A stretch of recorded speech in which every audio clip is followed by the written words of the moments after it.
প্রিয় দেশবাসী, আসসালামু আলাইকুম রহমতুল্লাহ। সকলেই বিজয় দিবসের শুভেচ্ছা গ্রহণ করবেন। মহান আল্লাহ রাব্বুল আলমিনের প্রতি গভীর শুকরিয়া, তার একান্ত মেহরবানি হিসেবে তিনি আমাদেরকে একটি স্বাধীন বাংলাদেশ উপহার দিয়েছেন এবং এবছর আমরা বাংলাদেশের 54তম বিজয় দিবস উদযাপন করছি। আমাদের মহান মুক্তিযুদ্ধে জীবন বাজি রেখে যারা লড়াই করেছেন, অবদান রেখেছেন, যারা দুনিয়া থেকে বিদায় নিয়েছেন, পঙ্গু হয়ে যারা বেঁচে আছেন, তাদের সকলের প্রতি আমি গভীর শ্রদ্ধা নিবেদন করছি। আমি দোয়া করি আল্লাহ তাআলা তাদের ত্যাগের উপযুক্ত বিনিময় যেন তাদেরকে দান করেন এবং তারা যে স্বপ্ন নিয়ে সেদিন লড়াই করেছিলেন সেই স্বপ্ন যেন বর্তমান প্রজন্মের মাধ্যমে বাস্তবায়িত হয়। আল্লাহ তাআলার দরবারে সেই দোয়া করছি। দেশে কিংবা প্রবাসে প্রিয় বাংলাদেশি যারাই আছেন, আমি সকলকে আবারও বিজয় দিবসের আন্তরিক শুভেচ্ছা জ্ঞাপন করছি। প্রিয় দেশটি স্বাধীনতার 54 বৎসর অতিক্রম করছে। দীর্ঘ এই সময়ে একটা স্বাধীন জাতি হিসাবে আমাদের যে পরিচিতি পাওয়ার কথা ছিল, দুঃখজনক হলেও আমরা সেই পরিচিতির জায়গাটা তৈরি করতে পারিনি। কেন পারিনি তা সকলের সামনেই স্পষ্ট। একটা জাতিকে গঠন করার নেতৃত্ব দেওয়ার দায়িত্ব থাকে রাজনৈতিক দলগুলোর উপর, বিশেষ করে যারা সরকার গঠন করেন, পরিচালনা করেন। দেশকে গড়ে দেওয়ার মূল দায়িত্বটা তাদের, জনগণ তাদের সহযোগিতার অংশীদার। দুঃখের বিষয় যে এই রাজনীতিবিদরা মোটা দাগে বলতে গেলে কেউই তার দায়িত্ব জনগণের আকাঙ্ক্ষা অনুযায়ী পালন করতে পারেননি, যার ফলে জন আকাঙ্ক্ষা অবাস্তবায়িতই রয়ে গেছে। বিশেষ করে স্বাধীনতার উষালগ্নে যে সম্ভাবনা তৈরি হয়েছিল একটি দুর্নীতিমুক্ত, ইনসাফ ভিত্তিক, মানবিক বাংলাদেশ গড়ার, তা বাংলাদেশের জন্মের পরপরই মুখ থুবড়ে পড়ে এবং জনগণের আশা দুরাশায় পরিণত হয়।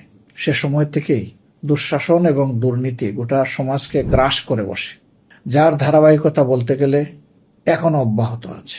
দুর্নীতি এমন এক ভয়াবহ আকার ধারণ করেছে যে সমস্ত মানুষ এর দ্বারা ক্ষতিগ্রস্ত হচ্ছেন। একজন নাগরিকও দুর্নীতির সুবল থেকে রেহাই পাচ্ছেন না। দুঃশাসন গত 15 বৎসরে, 15.5 বৎসর যারা শাসন করেছিলেন তাদের সময় ইতিহাসের সর্বোচ্চ সীমায় উপনীত হয়েছিল।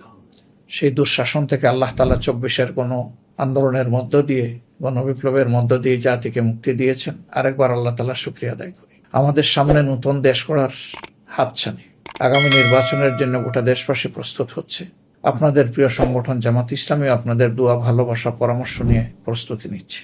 এই নির্বাচনের মধ্য দিয়ে এমন একটি শক্তি সামনে নির্বাচিত হোক আমরা প্রত্যাশা করি, যাদের হাতে বাংলাদেশের জনগণের জীবন, সম্পদ এবং ইজ্জত রক্ষা পাবে।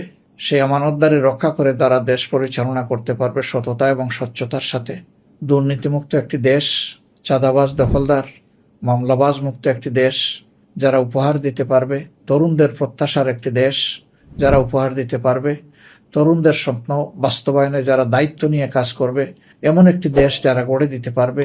আগামী নির্বাচনের মধ্য দিয়ে সেই শক্তিকে জনগণ বেছে নেবে বলে আমরা আশা করি। আমরা জনগণের উপরে যথেষ্ট আস্থা রাখি। আমাদের জনগণ ইতিহাসের বাঁকে বাঁকে প্রমাণ দিয়েছে তারা এই দেশকে ভালোবাসেন এবং তারা নিজেরা ভালো থাকতে চান। কতিপয় দুষ্ট লোকের কারণেই জনগণ বারবার প্রতারিত হয়েছে, ক্ষতিগ্রস্ত হয়েছে। আমরা চাই না সেই দুষ্ট পথ এই সমাজে অব্যাহত থাকুক। এর হাত থেকে দেশ মুক্তি পাক, নতুন বাংলাদেশ জন্ম নিক। আজকের এই দিনে এ শপথ হোক আমাদের সকলের। আমরা সেই অঙ্গীকারে আবদ্ধ হব। আগামীর বাংলাদেশ হবে একটি নতুন বাংলাদেশ। আগামীর বাংলাদেশ হবে তারুণ্যদীপ্ত বাংলাদেশ। আগামীর বাংলাদেশ হবে দুর্নীতি এবং দুঃশাসন মুক্ত বাংলাদেশ। সর্বোপরি আগামীর বাংলাদেশ হবে একটি মানবিক বাংলাদেশ। সবাই ভালো থাকবেন। আল্লাহ তাআলা সবাইকে ভালো রাখুন। আসসালামু আলাইকুম ওয়া রাহমাতুল্লাহি ওয়া বারাকাতুহু।